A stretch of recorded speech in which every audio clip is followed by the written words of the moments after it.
In the last couple of seasons, West Ham are a team who we now expect to be challenging for Europe, but this season they are in a relegation battle. So what went wrong for West Ham? Well, in order to answer what went wrong for West Ham, we need to start off by looking at what went right for West Ham. So on the board in front of me here, we've got West Ham's league performances under David Moyes. Now, this is David Moyes' second stint at the club. He did have a stint back in 2017-18 where he saved them from relegation. He was brought back in 19-20, and we can see here the blue line shows you the league position that he has achieved in the 4 seasons since then. So you can see the season when he joins, 39 points. Obviously not great, but he only joins midway through the season. He saves them from relegation. And then the next season, we can see a massive jump up now, 65 points, 6th place finish, gets them into Europe. The following season, they do drop down a place to 7th, only 56 points. But then it's this season where you see this massive drop down into the relegation battle. 35 points is what they're projected based on what they've done so far. But actually, if we look at the underlying numbers, we can see that when you go from the early season where David Moyes joined, that jump up shows up in the numbers. And from that point onwards, actually, there's a fairly consistent level of performance from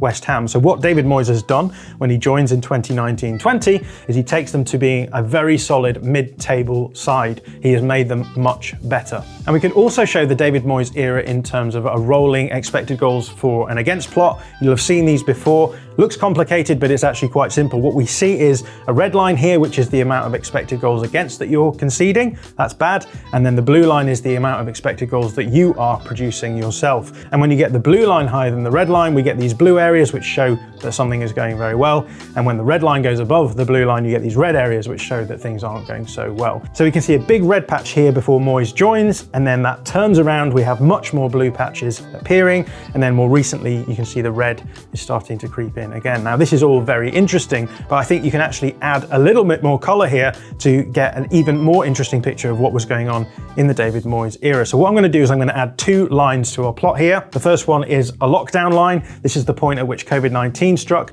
and then games went behind closed doors, and that runs all the way through this nice blue patch period where West Ham are doing really well, and to the point here where the behind closed door trend ends in our data, and that's the point then at which we start seeing that red appearing again. So what we can see from this is that West Ham really benefited from the lockdown period. So we've got a graph here from Dr. Mark Carey just showing the biggest improvement for teams during that lockdown period for their home fixtures. So across the lockdown period, we can see that West Ham jumped up massively from their pre-lockdown form to their post-lockdown form. That was a points difference of about 0.65 points per game. That's massive. It's the biggest one in the Premier League. So West Ham really seemed to benefit from the lockdown. So the big question is, why do West Ham benefit so much from lockdown football? And I want to suggest 2 reasons for that. The first one is that West Ham were a club in crisis when lockdown struck.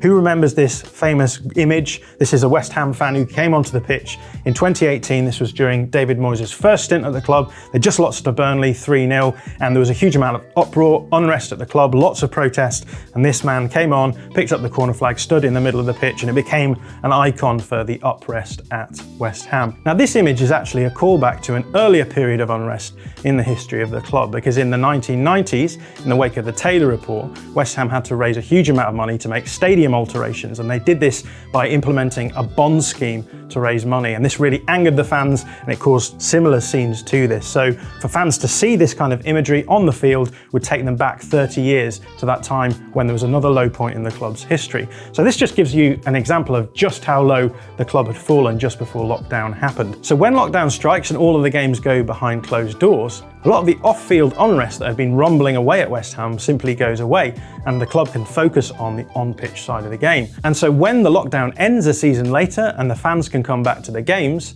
West Ham are playing so much better that a lot of the unrest is now on the back burner. But this improvement isn't just about not having fans in the stadium anymore, it's also about what is happening on the field. So on the board in front of me, I've got West Ham as they set up in that lockdown season, particularly towards the end. This is a 4-2-3-1, and what they're going to be doing is actually playing a very basic form of football. They're going to sit in quite deep, absorb pressure. By doing so, what they're doing is generating space in the opposition half, and what they're going to do is try and win the ball back. When they do that, they will either hit the opposition quickly, so go really direct to someone like Michail Antonio, who's a really good hold-up striker, a really good transitional player, and then you've got transitional wide players in Ben Rama and Bowen and Lingard. Again, you can try and hit these guys in these transitional moments, and what they're going to do is get the ball and get it across into the box. Really simple stuff, and you are not committing a huge amount of players forward, so you're keeping yourself fairly defensively solid.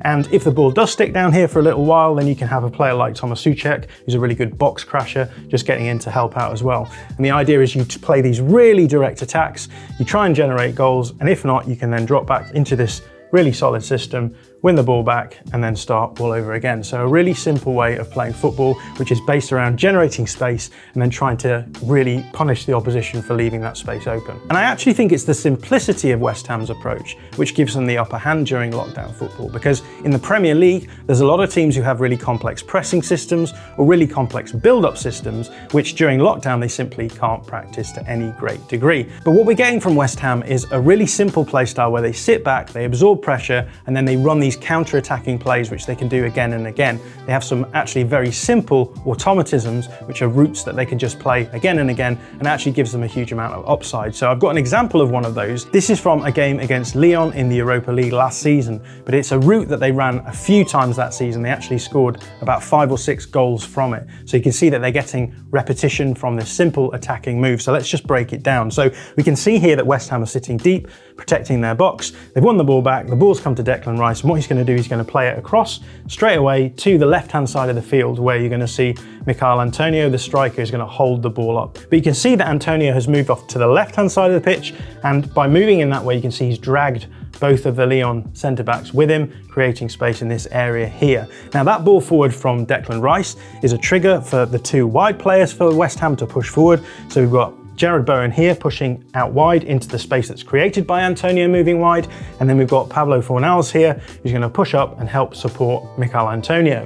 Now what's going to happen is Antonio is going to lay the ball back to Fornals, and we can see on the next side that the ball has come back to him. He's got a first time pass here where he can actually play the ball to Jarrod Bowen, who's now in a load of space, just been opened up by that movement from Antonio, and then he can go and score from this. So a really basic automatism which they can run a number of times and get goals from it. It's a really good way of attacking, and it led to them getting a lot of goals during that lockdown period. But there's a problem here for West Ham, and that is that when you become known for being a team who are really dangerous in transition, really dangerous from counter-attacking moments, oppositions say, fine, we're going to stop those moments from happening. You'll often see teams just sitting really compact and deep in defence like this, allowing West Ham to have the ball and saying, fine, you can have the ball, you can move the ball into our half, but you're going to have to try and break us down in our own half around our own goal. And that is the problem that West Ham have come across a lot in the last few seasons. So the question is, how do you become better in possession of the ball? And I think there's 2 solutions here, and West Ham get both of them wrong. The first one is that you can bring in players who are better suited to play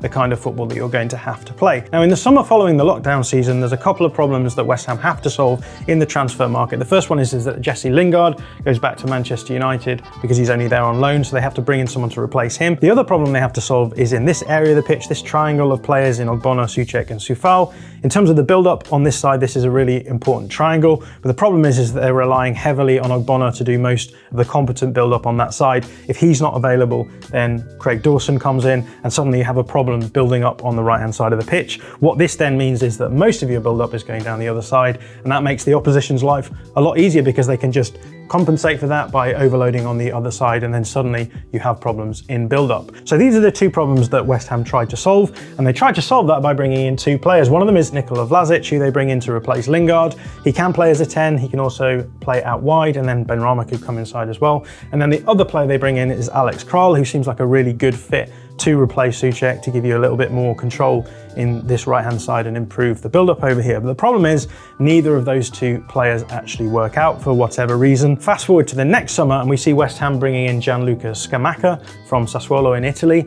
Now the idea behind Scamacca is that he's a little bit more of a link-up player than Antonio is. So Antonio is really good in those transitional moments. So if we bring in someone like Scamacca, the idea is then you can actually retain possession a little bit higher up the field. He can hold the ball on and bring other players into the game. The other player who was brought in was Lucas Paqueta from Lyon. He was brought in to be a 10, and the idea was that he could link the forward players with the midfield and make West Ham a little bit more functional going forward. But the problem is, as David Moyes himself has admitted, that Lucas Paquetá actually plays better as more of an 8, and so he hasn't really functioned in that role as well. So in 2 transfer windows, West Ham have brought in a couple of players. Both times they haven't really worked, and it feels as though West Ham are back at square one. They still haven't overcome the problems that they're trying to face in the transfer market. The other solution for how you possess the ball is by changing your structure, and this is something that we've seen David Moyes do as well. We've seen him move to a back 3 system. Now, he's been playing more recently in the 3-4-3 structure, but actually there's lots of similarities between the 3-4-3 structure and the 4-2-3-1 structure that he was using before. So let's just have a think about what that is, because essentially all you've done in that situation is take your number 10 and drop them in between the line of the 2 centre backs. So now you've got a back 3 and the rest of the structure stays the same. Now, why might you do that? Well, if you're trying to possess the ball at the back and move it down the field, you may not have centre backs who are confident enough on the ball to be able to hold it against a forward press. So by adding an extra centre back in there, just gives you a little bit more superiority so you can hold the ball better. But the problem is that you've taken a player from your attacking unit and you've moved them back. And so the big question is going to be, how can you put that player back into the attacking unit when you've moved the ball down the field? Now, the way that he does this is quite simple. What he does is he puts Aaron Cresswell as an outside centre back in that back 3, and what you can do then is use him in the same way that Graham Potter uses Marc Cucurella. Now, the principles here are quite simple. What you do is you have an aggressive wing back on this side, you can push forward into this area, and we've got a front 3 now formed here. Paquetá can come in behind and help out, and then Cresswell can actually replace the wing back in that situation. Now what we've got is we're actually back in the 4-2-3-1 shape that David Moyes has been using earlier. But the problem is that neither of these 2 solutions have worked. West Ham haven't brought in players who've improved their ability on the ball, and also this structure hasn't really helped them to possess the ball any better. They're still much better playing that more direct transitional style, and they haven't been able to make that step up. So what went wrong for West Ham? Well, it may be tempting to say that what's gone wrong for West Ham is they're now back in a relegation fight. But actually, if you look at the underlying numbers since David Moyes came in, what we see is that he took a club who were very much a relegation candidate and has made them a solid mid-table side. So what we're getting from David Moyes is a high floor, low ceiling manager. He's able to lift you to that level, but once he's got to this level, there's not really the sense that he's going to lift you much higher. So perhaps what's gone wrong for West Ham is that they weren't able to recognise that they'd reached the end of the road with David Moyes. Maybe what they need now is a manager who can make that step up from being a mid-table side to being a manager who is able to challenge for Europe consistently. If you like this video, please consider subscribing to the channel. The Athletic is home to some of the world's best sports journalists, including journalists dedicated to each Premier League team, so every fan gets the coverage they deserve, not just the big clubs. And you can try it for free now for 30 days. See the link in the description.